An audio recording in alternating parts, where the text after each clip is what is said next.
좁은 콘크리트 환경 속에 동물들은 이상 행동이 유발되거나 질병을 일으키는 등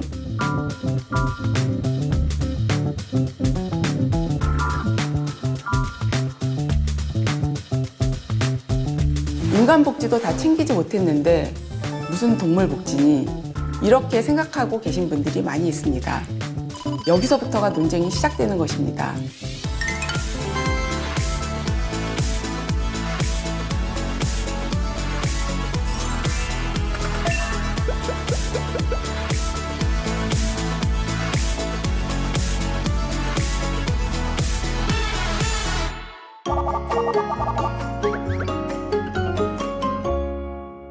안녕하세요. 저는 서울어린이대공원 동물원 수의사 조경욱입니다. 여러분은 우리나라 최초 동물원이 언제 생겼는지 아시나요? 1909년 창경원에 처음으로 동물원이 들어섰습니다. 어느덧 우리나라에 동물원이 생긴 지도 올해로 114년이 넘는 해가 되었습니다. 동물원 동물관리에 대한 사회적 관심과 무수한 질타 속에 그동안 동물원도 많이 생겨나 동물원 수족관법에 의해 등록된 곳만 해도 무려 110개가 넘는다고 합니다. 늘어난 수만큼이나 동물원에 거는 기대와 관심이 함께 늘면서 사회적 의무와 책임을 요하는 목소리도 커지고 있으며 제도적 장치가 마련되었음에도 불구하고 동물 관리에 대한 복지적, 윤리적인 측면에서 동물원을 바라보는 시각은 여전히 양극화되어 있습니다. 오늘 이 강의는 동물원 동물관리의 기본이 되는 동물복지와 윤리에 대해 이해를 돕기 위한 내용으로 구성하였습니다. 역사적으로 보는 동물과 인간의 관계, 동물복지의 흐름, 동물복지와 동물권, 현재 진행형인 동물원 동물복지와 윤리적인 문제 등에 대한 내용을 다룸으로써 국내외 동물원의 현주소와 변화를 인지하고 사회가 원하고 바라는 공존의 의미를 함께 이해하는 시간이었으면 합니다. 2023년 12월 14일부터 동물원 허가제 전환 등 개정된 동물원 수족관법 시행을 앞두고 있어서 동물원의 여러 가지 이슈들이 더욱 주목되고 있는 시점입니다. 바람이, 세간의 갈비사자로 불려졌던 사자에 대한 내용입니다. 열악한 실내동물원에서 사육되다 청주에 있는 동물원으로 이관되면서 좋은 환경 속에서 잘 적응하고 있는 사자입니다. 얼마 전에는 그곳에 있는 암컷 사자와 합사되어 잘 지내고 있다는 내용도 방송을 탔었죠. 논란이 되었던 동물원은 현재 운영이 중단된 상황입니다. 이것은 2023년 8월에 있었던 일이죠. 동물원이 아닌 경북 고령군에 있는 민간 목장에서 기르다 탈출한 사자로 결국 사살로 마무리된 안타까운 사고입니다. 당시 더 놀라웠던 것은 국제적 멸종위기종 동물인 그것도 맹수인 사자가 민간 목장에서 사육되고 있었다는 것입니다. 이것도 같은 달인 8월에 대구에 있는 한 공영동물원에서 일어난 침팬지 탈출 사고입니다. 두 마리 모두 포획하였으나 한 마리는 마취 회복 중에 지식사하였죠. 이것은 잊지 못할 일이죠. 2023년 3월 대낮에 서울 한복판에서 동물원을 탈출하여 도로를 활보한 얼룩말 탈출 소동 내용입니다.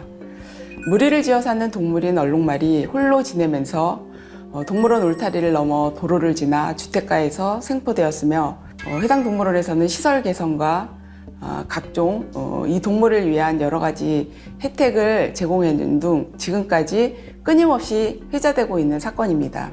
다음은 2018년에 있었던 일이죠. 퓨마 탈출과 사살에 대한 논란 등으로 당시 동물원 존재 자체를 거부하면서 국민청원에 이르게 된 사건입니다. 이것은 계속해서 열악한 환경에 방치되고 있는 동물원 동물에 대해 뉴스에 보도된 내용이며 서울동물원에서 호랑이가 고양이 범백혈구 감소증으로 폐사한 내용과 우결핵 발생으로 인해 집단 안락사한 내용입니다. 2021년에서 2022년에 걸쳐 우결핵으로 안락사된 개체는 52마리나 되며 거래 가격이 1억 원 이상 되는 큰 개미핥기도 안락사되었다고 합니다. 이것은 2022년도에 있었던 일이죠. 수족관에 남은 마지막 남방 큰 돌고래가 방류되었다는 내용입니다. 2013년 제도리 방류 이후에 제주도로 방류되는 마지막 돌고래입니다. 이제 해외 동물원 이슈로 넘어가 보면 2016년에 있었던 고릴라 하람베 사살에 관한 내용입니다. 기사에서 보듯이 당시 어린 남자아이가 고릴라 우리에 떨어졌었는데 고릴라가 아이를 10분 넘게 끌고 다녔고 해당 고릴라를 사살하게 되면서 과잉 대응 논란이 아니냐 보이콧 시위가 일었었던 사건입니다. 이유야 어떻든 동물 사살에 대해서는 우리나라나 외국이나 언제나 논란이 일기 마련입니다. 또 한 번의 논란이 있었던 일이 있는데요. 2014년에 있었던 일입니다. 덴마크 코펜하겐 동물원에서 기린이 과다 번식되고 근친되었다는 이유만으로 보유하고 있는 동물을 안락사하면서 그 사체를 사자에게 주었고 또 그것을 공개적으로 해부하는 그런 모습을 보여주고 있었습니다. 당시 충격과 큰 반향을 일으켜 이슈가 된 것이었는데 동물원에서는 철저하게 유럽 동물원 수족관 협회의 지침에 따라 처리하였으며 동물복지와 관련한 제도와 정책을 과감히 수행하고 있다는 기사였습니다. 국내 동물원에서도 안락사와 같은 지침이 없는 것은 아니나 기린 한 마리도 수입이 어려운 현실에서 볼 때 과다 번식이라는 이유만으로 과감한 안락사 처리에 당시 적지 않게 놀랐었던 기억이 있습니다. 지금까지 국내 동물원에서 이슈가 되고 있는 내용에 대해서 살펴보았습니다. 동물원은 끊임없는 변화를 거듭하고 있습니다. 과거 살아있는 박물관, 수장고의 역할에서 지금 21세기형 동물원은 보존센터로서 생물 다양성과 교육의 역할을 수행하는 곳으로 바뀌고 있습니다. 동물원이 과거 희귀 야생동물 수장고로서 전시 목적이 주였다면 현대 동물원은 동물 복지를 중심으로 보전과 교육, 연구 수행을 목적으로 하는 기관이라 할 수 있겠습니다. 그럼 동물 복지는 과연 무엇일까요? 인간 복지도 다 챙기지 못했는데 무슨 동물 복지니? 이렇게 생각하고 계신 분들이 많이 있습니다. 여기서부터가 논쟁이 시작되는 것입니다. 논쟁이 된다는 것은 고려되고 그 중요성이 점점 증가한다는 반증이겠죠. 동물 복지는 과학적 증거뿐만 아니라 철학적 가치와 경제적 고려에 이르기까지 근본을 판단하는 데 있어서 다투기 쉬운 논쟁의 대상이 되며 그만큼 동물의 복지와 삶의 질이 사회적, 정치적, 윤리적, 과학적 관점에서 고려되고 그 중요성이 점점 증가하고 있다는 뜻이기도 합니다. 역사를 거슬러 올라가 우리 인간과 동물의 관계를 보도록 하겠습니다. 고대 그리스 이 시대를 대표하는 철학자 아리스토텔레스가 있습니다.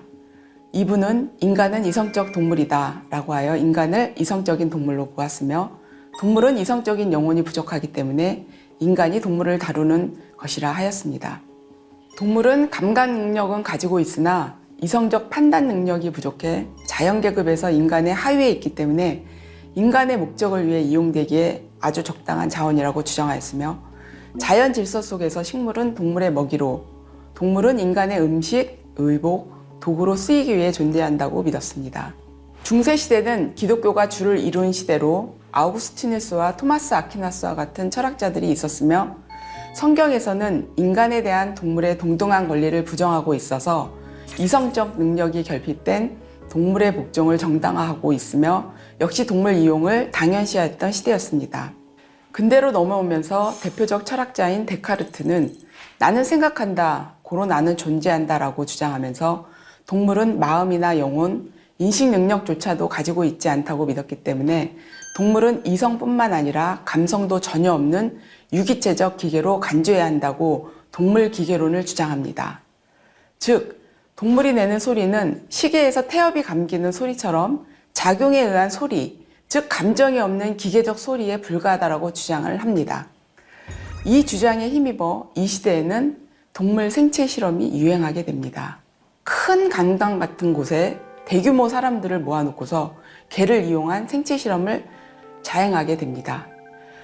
강당을 뒤엎는 고통에 울부짖는 소리가 들린다 하더라도 아랑곳 없이 칼이며 뼈가르는 기계 등을 이용하여 심장에서 혈액이 분출되는 이 전과정을 실험하였다고 합니다.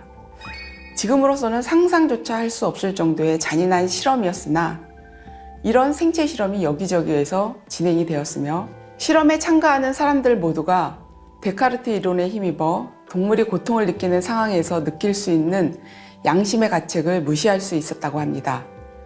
그러나 통증조차 느낄 수 없다는 주장은 일반적인 상식에도 어긋나는 것으로 대부분 철학자들에게 충격을 주었고, 홉스, 로크, 칸트와 같은 철학자들이 동물의 이성 능력은 부정하나 지각 능력과 감성은 있다고 주장하기에 이릅니다. 그럼에도 불구하고 칸트 이후에 마취제가 개발되는 19세기 초까지는 이러한 잔인한 동물 실험이 거듭되었으며, 아이러니하게도 이러한 실험이 거듭될수록 인간과 동물의 신체 구조가 유사하다는 것을 인지하게 됩니다. 이로써 동물을 바라보는 인간의 태도가 조금씩 변하기 시작하면서 인도적으로 동물을 취급하게 된 계기가 됩니다. 그리고 같은 근대 시대에 벤덤과 같은 공리주의자도 나옵니다. 우리에게는 최대 다수의 최대 행복이라는 말로 유명하죠. 이분은 인간만큼 동물의 고통도 고려해야 한다고 주장하면서 동물 복지에 대한 생각으로까지 발전하게 됩니다. 종의 기원을 출판하여 생물학의 새 장을 연 다윈이 있었으나 당대에는 사회적으로는 그다지 관심을 보이지 않았으며 사후에 현대과학의 동물에 대한 이해도를 높이는 계기가 되었다고 합니다. 20세기 이후 현대로 넘어와서는 피터 싱어라는 철학자를 주목하게 됩니다. 싱어는 애니멀 리버레이션, 동물 해방이라는 책을 출판하며 지금까지 동물 보호 운동가들의 바이블로 여길 정도로 많이 읽혀져 내려온 책입니다. 싱어는 이 책에서 도덕적 고려의 범위를 인류에서 동물까지 확장해야 한다고 하면서 동물의 권익은 인간의 권익과 마찬가지로 동등하게 배려되어져야만 하며 갑각류들도 고통을 겪을 수 있는 동물의 영역에 편입해야 하고, 낙지와 같은 연체동물들도 무척족 동물 중에서 가장 복잡한 신경계를 가지고 있음을 강조하였습니다. 피터 싱어로 인하여 많은 사람들이 동물을 대신하여 동물 보호를 위한 운동가가 되는 계기를 마련하였습니다. 그러면 동물 복지의 발전, 즉 동물 복지와 관련한 역사를 보도록 하겠습니다. 유럽의 산업혁명은 산업화 및 사회가 발전되면서 동물 복지 문제가 대두되기 시작합니다. 동물보호법의 시작이라 할 수 있는 1822년 학대방지법, 일명 마틴법이라고 합니다. 당시 영국에는 황소사냥이 유행하였다고 합니다. 하나의 스포츠 형태로 자리 잡게 되었으나 불독을 이용한 이 황소사냥이 굉장히 잔인하면서 고통 속에 죽어가는 동물까지 보게 됩니다. 사실 이 법은 동물의 고통보다 소유자 재산권을 강조하여 진정한 의미의 동물보호법은 아니었으며, 그럼에도 당시로서는 동물을 대상으로 한 법이 처음으로 만들어진 거라고 합니다. 세계 최초의 동물복지단체인 RSPCA도 이 시기에 생겨납니다. 이후 1873년에 미국 최초의 동물법이라 할 수 있는 28시간법이 제정됩니다. 미국은 땅이 넓어 긴 시간 도살장까지 대륙을 횡단하게 되는 상황에서 비록 도살장으로 가는 동물이라 하더라도 최소 28시간마다 이동동물을 위한 먹이, 물, 휴식을 제공해 줘야 한다는 내용에서 생긴 것입니다. 그러나 진정한 의미의 동물보호법이라 할 수 있는 것은 1876년 영국의 동물학대 방지법이 최초입니다. 우리나라 동물보호법에 비해 115년이나 앞서 많은 시공간적인 차이를 두고 있는 것을 알 수 있으나, 과거 우리나라는 인간의 의식주조차 해결이 되지 않았고 인권조차 보호되지 않았던 시절로 지금에 와서 우리가 동물보호와 복지에 대한 법을 개정하고 필요성에 대해서 주장하는 것도, 이는 영국인들이 동물을 더 많이 사랑해서라기보다는 산업화가 진행되면서 과학이 발전하고 그러면서 무분별하고 잔인한 동물 실험이 자행되었기 때문에 상대적으로 동물에 대한 보호나 학대에 따른 사회적 의무도 앞선 것이라고 볼 수 있습니다. 오늘날 반려동물과 동물복지라는 말이 공식화되기까지 동물은 단지 기본적인 의 또는 시 또는 주를 위해 사용되고 있는 한낱 수단에 불과했습니다. 단지 인간이 먹고 살기 편해서 동물의 삶까지 생각하는 배부른 논쟁이 아니라, 사회가 발전하고 산업화될수록 인간에 의해 이용당하는 동물들이 많아지게 되므로 동물 보호와 복지에 대한 사회적 의무도 마찬가지로 더 절실해졌기 때문입니다. 현대적 의미의 동물 복지의 시작은 1964년 루스 해리슨의 애니멀 머신즈에서 시작되었습니다. 이 책은 2차 세계대전 이후 집약적 공장형 축산을 비판하고 농장동물 복지를 주장하면서 시작되었습니다. 사실 그 전에 싱클레어가 쓴 더 정글이라고 하는 책에 보면은 시카고 도살장의 불결한 환경에 대한 것을 묘사하며 동물들이 잔인하게 살이되고 병든 동물이든 건강한 동물이든 그 피가 아무데나 버려졌고 또한 오염된 고기는 시장으로 팔려나가는 등 이런 모든 내용들이 폭로된 내용을 담은 책입니다. 이렇게 폭로된 결과 청결한 식품과 약물에 관한 법률이 통과되었으나 오히려 이 법률로 동물들이 더 많은 고초를 겪었습니다. 다른 동물과 피가 섞이지 않게 하다 보니까 동물의 한쪽 다리를 세 줄이나 밧줄에 묶여서 매달린 채로 도끼로 죽임을 당하게 해야 되는 등 어처구니 없는 일들이 벌어진 것입니다. 결국 1956년 의회에서 인도적 도살에 관한 법이 통과된 후에야 비로소 동물들을 도살하기 전에 기절시킬 것을 요구하게 되었다고 합니다. 그리고 루스 해리슨의 애니멀 머신즈 이 책 이후에 이듬해인 1965년 영국의 브람벨 교수가 이끄는 그 동물복지위원회에서 농장동물 복지에 관한 보고서가 발표되었고 동물도 고통과 스트레스를 받으며 불안, 두려움, 좌절, 기쁨을 느낀다는 것을 인정하였고 이후 농장동물복지위원회에 의해서 오늘날 농장동물을 위한 5가지 자유를 확정하고 발표하게 이릅니다. 5가지 자유는 배고픔과 갈증으로부터의 자유, 불편함으로부터의 자유, 통증, 부상과 질병으로부터의 자유, 정상적인 행동 표현의 자유, 불안과 고통으로부터의 자유입니다.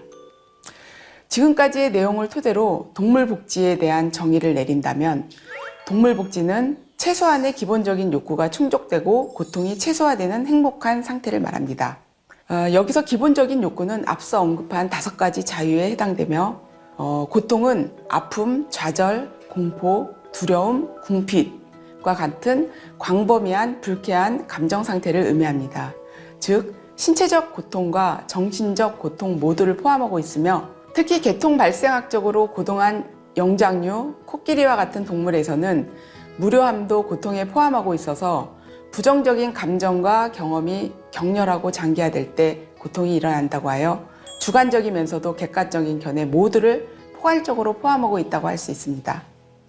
최근에는 학습된 무기력 또한 고통의 범위에 포함되고 있습니다. 이 말은 피할 수 없는 힘든 상황을 여러 번 겪게 되면 그 다음에 피할 수 있는 상황이 온다 하더라도 피하려는 시도조차 하지 않고 자포자기하는 상태를 의미합니다. 복지에 대한 개념은 정서적인 상태 또는 감정의 역할로 인지해야 한다고 말하고 있습니다. 그러나 우리는 동물의 감정을 알 방법이 없으며 흔히 범할 수 있는 동물을 의인화하여 짐작하는 것과는 질적으로 다른 것입니다. 즉, 동물의 신체 상태와 행동의 평가를 근거로 하는 것이 동물복지 평가이며 이 평가를 통해 동물복지 상태를 확인하고 또 피드백함으로 동물복지 향상을 도모하는 것이 평가를 하는 주 목적입니다. 동물원에서는 동물복지를 목표가 아닌 가장 기본이 되고 있어서 동물복지 문제는 동물원 운영의 가장 중요한 문제로 보고 있습니다. 현대 동물원이 추구하는 가장 큰 가치와 존재 이유를 보전이라고 합니다. 단순히 종만을 보존하는 것이 아니라 종과 개체군이 살아가야 할 생태계를 포함하는 생물 다양성을 보존하는 것입니다. 동물복지에서는 개개동물의 행복을 강조하지만 보전은 동물 개체군, 종, 생태계 전체의 복지를 강조하는 좀 더 포괄적인 개념이라고 할 수 있습니다. 냉정히 말하면 생물 다양성 전체 보전을 위해서는 개개동물의 복지는 어느 정도는 희생될 수 있다고 하는 것입니다. 즉, 다시 말하면 종과 생태계 보전을 위해서는 야생동물의 자유를 어느 정도 제한할 수 있기 때문에 보전이라는 개념에서는 동물원 존재가 어느 정도 정당화될 수 있는 것입니다. 동물원을 없애는 것만이 동물원 동물들, 특히 야생동물들의 삶을 위하는 것은 아닙니다.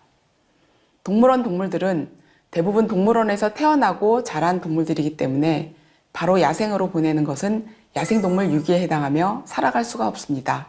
동물원에서 보전 전략으로 야생으로 동물들을 성공적으로 방사한 사례는 많으며 지금도 끊임없이 이어지고 있습니다. 이 과정은 야생에서의 삶을 스스로 헤쳐나갈 수 있도록 하는 장기간의 과정이 있어야 가능한 것입니다. 그런 과정 없이 동물원을 없앤다면 그 많은 동물들을 죽음으로 내보내는 것과 다를 바가 없습니다. 그렇기 때문에 동물원 야생동물들의 삶을 위해서는 동물복지가 기본이 되고 동물을 존중하는 곳으로 변화되어야 하는 것입니다. 우리나라의 동물원 동물복지 문제가 처음으로 제기되었던 것은 2001년 하호의 슬픈 동물원, 국내 최초 동물원 보고서가 발간되면서부터입니다.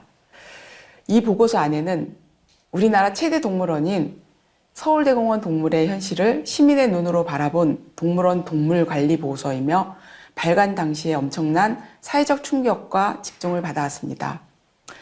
사실 우리나라 동물원의 복지라는 이름을 처음으로 사용하게 된 시기는 문헌상으로 1970년대 말 서울동물원 설립계획 수립 당시에 이미 기본구상에 복지 개념을 포함시켰었다고 합니다.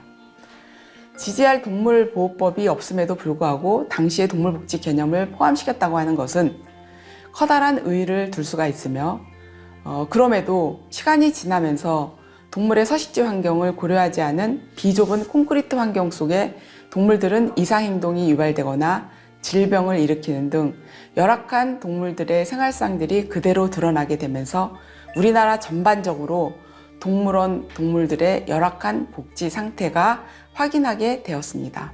이 일을 계기로 동물원 동물에 대한 국민적 관심과 함께 동물원 동물 관리에 변화가 필요하다는 당위성이 제기되었고, 이후로도 동물원에 관한 여기저기서 거론되는 문제들이 있었으나 동물 복지가 생소했던 그 시절에 더 이상 앞으로 나갈 수가 없었습니다. 이후 동물원 동물 복지에 새바람과 사회 문제로 증폭된 계기가 된 사건이 일어납니다. 2013년 돌고래 재돌이 방류입니다.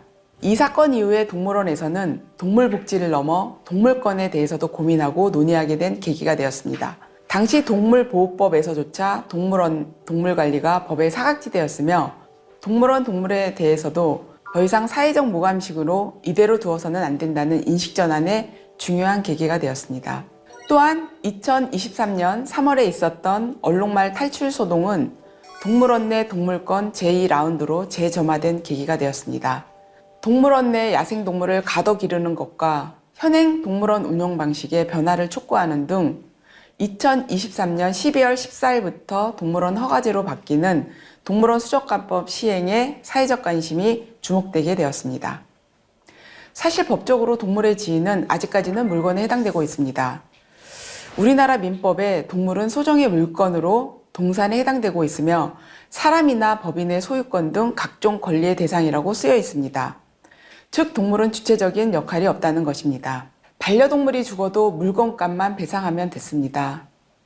최근 들어서야 수백만 원대의 정신적 위자료를 인정한 판결이 나오고 있습니다만 법적으로는 여전히 물건에 해당하는 동물의 지위는 상대적으로 동물권에 대한 사회적 인식은 높아져가는 반면에 법은 여전히 따라가지 못하고 있는 형국입니다. 한편 정부는 지난 2021년 3월 9일 반려동물의 법적 지위를 물건에서 비물건으로 바꾸는 법안 개정 추진 계획을 발표합니다. 법무부에 따르면 이러한 배경은 1인 가구의 증가에 따른 제도 개선의 필요성을 들었으며 특히 반려동물 가정의 증가로 동물을 가족 구성원으로 간주하는 사회 변화에 따라 반려동물과의 유대 측면을 고려하여 법률상 개념을 재정립하겠다는 것입니다. 그러나 동물은 물건이 아니라고 규정하는 이 민법 개정안은 아직까지 상정조차 안 되고 있어 선언적 개정에 그칠 수밖에 없는 것이 현실입니다. 이렇게 동물에 대한 우리의 가치관은 생명을 지닌 고유한 존재에 대한 개념이 아니라 재산의 목적으로서 여전히 다루어지고 있다는 것을 알 수 있습니다. 눈을 돌려 해외를 보면 미국 일반법에 동물은 재산의 일종이며 판례에 반려동물은 재산 이상의 지위를 갖는다고 명시합니다. 동물복지가 월등히 발전한 유럽은 사람과 물건이라는 이분법을 넘어 사람, 동물, 재산으로 삼부법적 체계를 갖추고 있어 동물은 물건이 아니라고 명시되어 있습니다. 대표적으로 오스트리아, 독일, 스위스와 같은 나라에서는 동물도 감정과 고통을 느낄 수 있는 생명체로서 그 고유성을 법으로 인정하고 있습니다. 동물원 동물에 있어서도 종 전체가 아닌 동물 개체의 동물복지 문제라는 시각으로 살아있는 생명체에 대한 기본적인 도리를 해결해야 할 것입니다. 동물복지의 5가지 자유에 근거해서 2000년 3월 영국의 현대동물원 운영 기준에서 동물원 동물복지 5가지 원칙을 발표하면서 오늘날 동물원에 적용하고 있습니다. 첫 번째 원칙은 물과 음식 제공입니다. 개체별 음식 접근이 가능한지, 특히 물인에 따돌림 당한 개체까지도 물과 음식이 제공되는지 살펴보는 것입니다.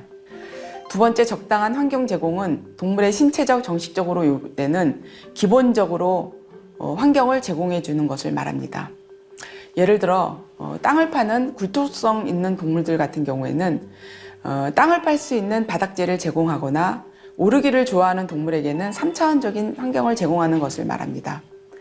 세 번째, 동물 건강관리 제공은 상해 위험을 예방하고 적기에 수의학적 처치와 치료받을 수 있도록 하는 것을 말합니다.